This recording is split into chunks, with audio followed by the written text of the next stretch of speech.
From houses on stilts to flood escape stairs, these sketches have been around since 2009, right after Ondoy denuded a huge part of Metro Manila, especially Marikina. Environmental planner Paulo Alcarazen is the mastermind behind these flood-resilient houses and barangay centers.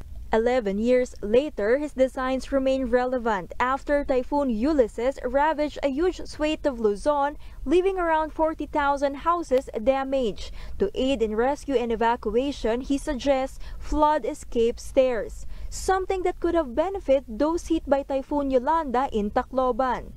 A lot of people would have been saved from yung storm surge sa Tacloban kung yung buildings nila had a place at the top na pwedeng nilang puntahan to evade the very fast high-rising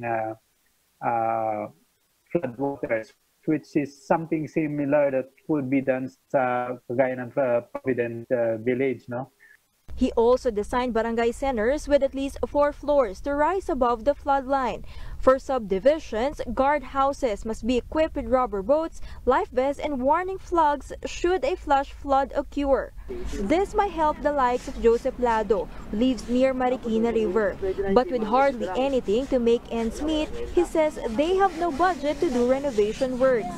Kung may project naman ng gobyerno dyan, di bakit hindi? Sila na lang magpapagawa. Kami, wala naman, hindi nga makalipat ng bahay. Hindi nga mapapunta yun sa second floor eh. Alcarazen believes the same. He said government should allot a budget and commit to building flood-resilient infrastructures. He adds that massive flooding will also never be solved if the government will not address the bigger problem, the country's poor urban planning and the lack of affordable, well-built housing. Well, this happens every year, right? So nakikita natin, nangyayari natin, so paulit-ulit na lang to. So saan nga yung problema?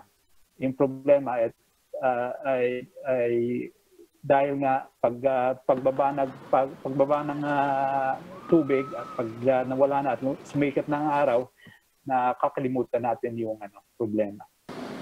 For News 5, Camille Samonte, we are One News.